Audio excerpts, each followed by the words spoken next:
Good morning students. आज हम seventh की साइंस की वर्कशीट नंबर 15 करेंगे। डेट है आज 20 नवंबर। आज की वर्कशीट में आपको प्राकृतिक सूचक के बारे में बताया गया है।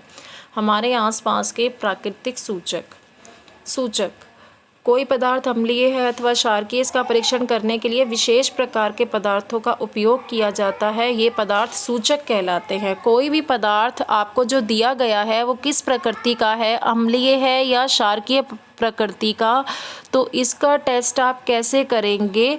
जिन खास पदार्थों का उपयोग करेंगे ये टेस्ट करने के लिए, वो खास पदार्थ क्या कहलाएंगे? सूचक। ठीक है। अब ये सूचक परीक्षण मतलब टेस्ट, ये सूचक कैसे परीक्षण करते हैं? तो एक अम्लीय या क्षारकीय पदार्थ युक्त घोल में रंग परिवर्तन के द्वारा कलर चेंज हो जाता है। ये अभी हम समझेंगे इस पूरी वर्कशीट में किस तरीके से कलर बदलता है अम्लीय विलयन में और क्षारकीय विलयन में। प्राकृतिक सूचक के बारे में पढ़ते हैं। जो हमें प्रकृति ने दिए हैं वो प्राकृतिक सूचक कहलाते हैं। प्राकृतिक रूप से पाए जाने वाले पदार्थ जो सूचक के रूप में उपयोग किए जाते हैं प्राकृतिक सूचक कहलाते हैं। जैसे हल्दी है, लिटमस है, गुड़हल की पंखुड़ियाँ हैं। वो सारे पदार्थ जो हमें प्रकृति ने दिए, प्राकृतिक रूप से पाए जाते हैं और सूचक के रूप में जिनका उपयोग किया जाता है वो प्राकृतिक सूचक होंगे। हल्दी जो है ये प्राकृतिक सूचक है, गुड़हल की पंखुड़ियाँ प्राकृतिक सूचक है, लाइकेन भी प्राकृतिक सूचक है। गुड़हल का फूल आपने देखा होगा, हल्दी आप जानते ही हैं। लाइकेन के बारे में हम पढ़ लेते हैं। यहाँ हमें दिया गया है लिटमस, एक प्राकृतिक रंजक। यह सबसे अधिक इस्तेमाल किया जाने वाला प्राकृतिक सूचक है। किससे मिलता है हमें? लाइकेन से हमें ये मिलता है। ठीक है। जो लिटमस पेपर है ये एक प्राकृतिक सूचक है जो सबसे ज़्यादा इस्तेमाल किया जाता है और हमें लाइकेन से मिलता है। आसुत जल में इसका रंग बैंगनी हो जाता है। आसुत जल क्या होता है बेटा? जिस जल में लवण की उपस्थिति ना हो, लवण जो है वो प्रेजेंट ना हो। ठीक है। लवण अनुपस्थित हो जिसमें, उस जल को हम आसुत जल कहते हैं, जो पीने लायक नहीं होता। ये जल, आसुत जल जो है वो पीने लायक नहीं है और इसमें लिटमस पेपर का रंग कैसा हो जाता है? बैंगनी। ये आसुत जल हमें अच्छा, ये जो लिटमस पेपर है, लिटमस पेपर की बात हो रही है। ये लिटमस पेपर हमें किसके रूप में मिलता है? विलयन के रूप में या कागज़ की पट्टियों के रूप में। सोल्यूशन भी मिलता है इसका, कागज़ की पट्टियाँ भी मिलती हैं। इनको हम लिटमस पत्र कहते हैं। दो तरह का होता है, लाल लिटमस और नीला लिटमस। जब नीले लिटमस को हम अम्लीय विलयन में डालते हैं तो यह लाल हो जाता है। अम्लीय विलयन के अंदर नीला लिटमस डालने पर उसका रंग कैसा हो जाएगा? लाल। आप इसको याद रख सकते हैं। अनिल शब्द से अ से क्या होता है? अम्ल, न से होता है नीला और ल से होता है लाल। ठीक है। अम्ल जो है वो नीले लिटमस पेपर को किस में कर देता है? लाल में। इसी तरीके से आपको दिया गया है आगे, जब लाल लिटमस को क्षारकीय विलयन में डाला जाता है तो यह नीला हो जाता है। क्षारकीय विलयन में जब हम लाल लिटमस पेपर को डालते हैं तो उसका कलर चेंज होकर के क्या हो जाता है? नीला। ठीक है। जो क्षारकीय विलयन है वो लाल लिटमस पेपर को नीला कर देगा और जो अम्ल है वो नीले लिटमस पेपर को लाल कर देगा। ठीक है। अम्ल।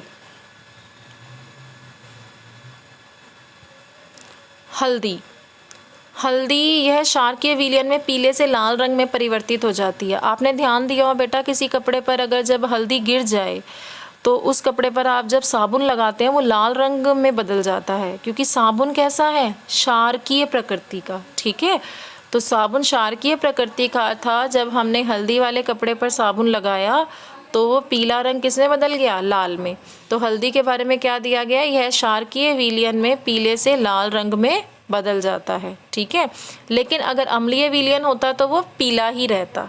ठीक है। कोई चेंज नहीं दिखता, पीला ही रहता। अब गुड़हल का पुष्प, गुड़हल का जो पुष्प का सूचक है अम्लीय विलयनों को गहरा गुलाबी और क्षारकीय विलयनों को क्या करता है? हरा कर देता है। गुड़हल की जो पंखुड़ियाँ हैं उसको हम थोड़ा सा पीस करके अगर पानी डाल के रखें तो वो सूचक बन जाता है गुड़हल के।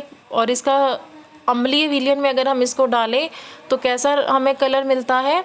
गहरा गुलाबी। और अगर क्षारकीय विलयन में डालें तो कैसा मिलता है? हरा। ठीक है। तो गुड़हल इस तरीके से सूचक के रूप में यूज़ होता है। अब आपको यहाँ अम्ल वर्षा के बारे में समझाया गया है। देखो, अम्ल वर्षा, वर्षा जल अम्लीय इसलिए हो जाता है क्योंकि कार्बन डाइऑक्साइड, सल्फर डाइऑक्साइड और नाइट्रोजन डाइऑक्साइड जैसी प्रदूषक गैसें जो वायु में मुक्त होती हैं, वर्षा जल में घुलकर कार्बोनिक अम्ल, सल्फ्यूरिक अम्ल और नाइट्रिक अम्ल बनाती हैं। फिर अम्ल वर्षा भवनों, ऐतिहासिक स्मारकों, पौधों और जंतुओं को क्षति पहुंचा सकती है। जब बारिश होती है बेटा, आप जानते हैं जो भी वाहन चलते हैं उससे प्रदूषण तो होता ही है, और कौन सी प्रदूषक गैसें जो हैं वो वायु में जाती जा रही हैं, कार्बन डाइऑक्साइड है, सल्फर डाइऑक्साइड है, नाइट्रोजन डाइऑक्साइड है। ठीक है,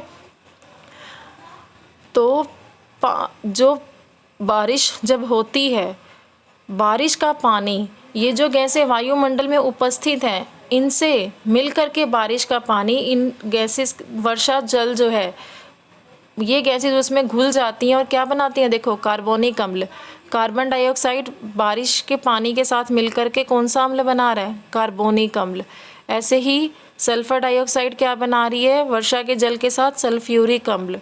और ऐसे ही नाइट्रोजन डाइऑक्साइड नाइट्रिक अम्ल, जिसे हम HNO3 बोलते हैं, H2CO3, ये क्या है, कार्बोनिक अम्ल। फिर H2SO4 सल्फ्यूरिक अम्ल, फिर HNO3 नाइट्रिक अम्ल।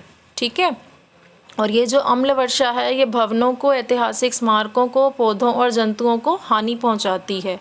अब आप इसके प्रश्न उत्तर देखिए। प्राकृतिक सूचक किसे कहते हैं? पहला प्रश्न है हमारा, इसका आंसर आप यहाँ से लिखेंगे, प्राकृतिक रूप से पाए जाने वाले पदार्थ जो सूचक के रूप में उपयोग किए जाते हैं प्राकृतिक सूचक कहलाते हैं। उदाहरण के लिए हल्दी, लिटमस, गुड़हल की पंखुड़ियाँ इत्यादि। ये आप पहले का आंसर लिख लेंगे। आपका दूसरा प्रश्न है, गुड़हल के पुष्प का सूचक क्षारकीय विलयनों को डैश कर देता है। तो यहाँ हमने पढ़ा क्षारकीय विलयनों को क्या कर देता है, हरा। दूसरे के आंसर में आप लिखेंगे हरा। गुड़हल के पुष्प का सूचक क्षारकीय विलयनों को हरा कर देता है। दूसरे का दूसरा भाग, क्षारकीय विलयन में हल्दी का रंग क्या हो जाता है? देखिए, क्षारकीय विलयन में हल्दी का रंग क्या हो जाता है, पीले से लाल। तो यहाँ लिखिए पीले, ये दूसरे का आंसर, क्षारकीय विलयन में हल्दी का रंग पीले से लाल में परिवर्तित हो जाता है। तीसरा प्रश्न, आप अम्लीय विलयन एवं क्षारीय विलयन में लाल लिटमस पत्र पर क्या परिवर्तन देखेंगे? ये तीसरे का आंसर है। देखिए यहाँ निशान लगाया है, यहाँ से आप लिखेंगे जब नीला लिटमस को अम्लीय विलयन में डाला जाता है तो यह लाल हो जाता है, और फिर ये दूसरा पॉइंट लिखेंगे जब लाल लिटमस को क्षारकीय विलयन में डाला जाता है तो यह नीला हो जाता है। ये पूरा आपका थर्ड आंसर है। ठीक है, थर्ड प्रश्न का उत्तर है। ये दोनों पॉइंट आप लिखेंगे थर्ड प्रश्न में। आपका फोर्थ प्रश्न है, डैश डैश और डैश अम्ल वर्षा के लिए 3 मुख्य उत्तरदायी गैसें हैं। तो चौथे के आंसर में आप लिखेंगे कार्बन डाइऑक्साइड, सल्फर डाइऑक्साइड और नाइट्रोजन डाइऑक्साइड। ठीक है, ये है चौथे का आंसर। चौथे के आंसर में आप ये लिखेंगे अम्ल वर्षा के लिए ये 3 मुख्य उत्तरदायी गैसें हैं। अब आप इस वर्कशीट के क्वेश्चन आंसर कर लीजिए।